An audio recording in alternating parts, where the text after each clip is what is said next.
You describe your childhood as very colorful. That's a word. Colorful comes up a lot. You lived with your mom, who was married to Dr. John for a little while, or they were together and together for 7 years. Yeah. And is now married to Donald Fagen. Your dad was playing music with all sorts of different people in the band and with other bands, and you live between Woodstock, LA, New York City. You are a parent. You have 2 boys who are 9 and 13.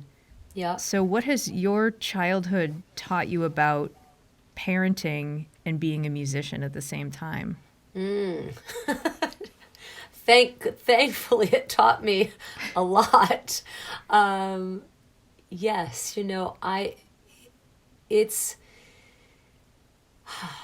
it taught me that I really wanted to break the cycle of addiction in my legacy, in my history, in my family history, and I wanted to create a household and a place that was safe and really consistent and something that fostered trust. And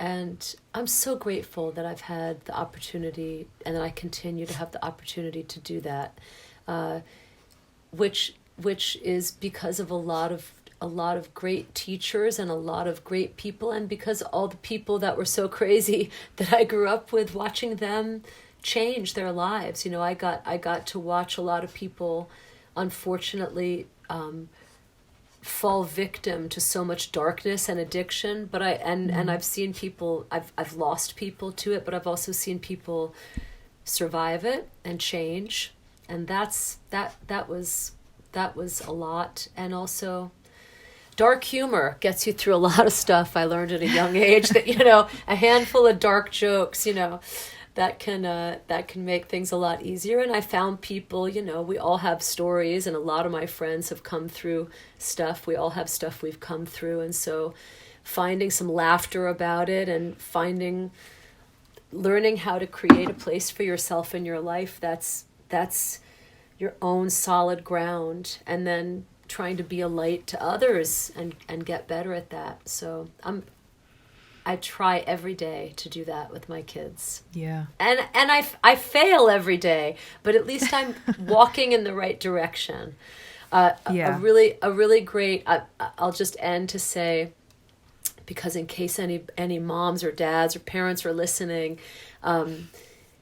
there's a beautiful catchphrase that a wonderful family counselor and therapist taught me that comes from attachment parenting, which is bigger, like whenever you're reacting to your kids, bigger, kinder, wiser, stronger. And I always keep that in my head, like to take a breath and be that to ourselves and to our children, like to let that part of your divinity be present in your household. And that's what I try to do.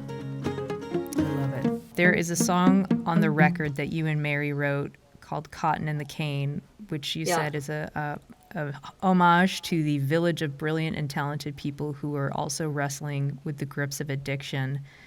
And I read that the song has been written for like 4 years. But writing with Mary was like, I think the first time you talked about that experience outside of like close friends. What was that like about the vulnerability and courage it took for you to address the addiction and the addiction that people in your life had experienced? It was very vulnerable, and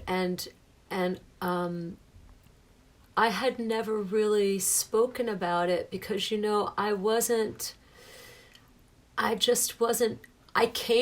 I've been singing for a really long time in a lot of different bands, but I came to my solo career later in life. I put out my first record when I was 44. And so, when I was in Olabelle and in my dad's band and different projects, I wouldn't have to do interviews that were so personal. It would always be focusing back on the collaboration. So I wasn't used to talking about it and doing that with ease and with self-trust, and that song was definitely a bridge for me with that. And also, I think being a mom, my kids getting a little bit older and starting to talk to them about what that is in our family's history and how I grew up. And they ask, your kids ask you questions and you kind of tell your story to them, and then you're able to stand in your story. At least for me, I've experienced that. I stood in myself a lot differently after having to teach my kids about how I came up. And that song perfectly collided in a sense, or crossed paths with that time in my life as a mom when I was starting to tell the kids my story. And it was liberating. And now when I sing that song live, it's amazing to remember how many millions of people are affected by alcoholism and drug addiction. I mean, it's everywhere. So when I sing that song and I talk a little bit about coming through it, and I'll have at least 10 people every night come up and say something to me or share their experience with addiction with me about that. So it's been it's been a nice reminder of just the humanity we all hold, and open conversations, and kind of the relief of that, the freedom of being able to say what we've gone through and not hold it with any shame or embarrassment. And you really picked the perfect person to co-write that song with, Mary Gaucher. Yes, I did. I did. Yeah, I know. That happened, Yeah, that happened. She and I are very in sync with a lot of that stuff. We've had similar experiences, I think, with some of that. So the Rambles started in 2004, and you had gone on the road with your dad, and it was just like right before that, your relationship with your dad started to heal. You guys became really, really close. And he had been just recovered from addiction, just recovered from throat cancer, and also had filed for bankruptcy. So the Rambles kind of started as like a rent party situation. Yes. Which is pretty cool. And then they turned into these like institutions featuring all these names and rock and roll. And I heard you tell this story. I can't remember whose podcast it was. It was another musician who plays with Susan and Derek Tedeschi Trucks Eric band. Krasno, maybe? Yeah. I was listening to you on his podcast, and I think it was there where you told this incredible story of Levon getting back into singing after his treatment, and his voice was like really weak, and he being kind of afraid to sing, and you would like whisper sing the songs with him. Yes, yeah. He'd have me sing unison with him, but I would do it really quiet on the mic, so it was sort of there it was like a safety net, so that if his voice fell out, I would be there and I'd hold the melody for a couple lines and then till he got his voice back.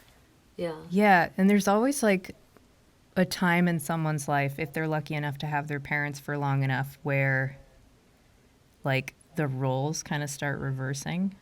Talk about like truly supporting a parent. It was it was so profound, and also, I had gone through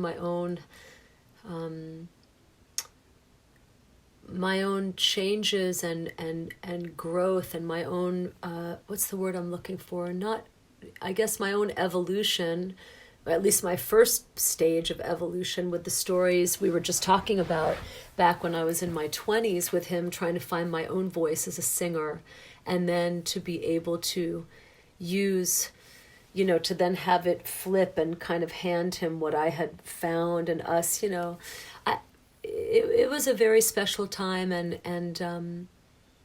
he really gave me, in that time, he gave me just so much. I mean, it's hard to really articulate, but yes, to take care of our parents and to watch them and help them is a beautiful thing, and to be able to do it musically was profound. My heart just exploded. No. A little bit. Yes, yeah, it was heavy. It was heavy for sure. It was heavy. I don't think that I don't think I would be singing if it weren't for my dad. And that means a lot to me because I just love singing so much. Like I said to someone, even if I was given the choice to come back for 100 lifetimes as a broke singer, even singing in the tiniest dive bars forever for $5, I think I would do it. There's just nothing more satisfying than it.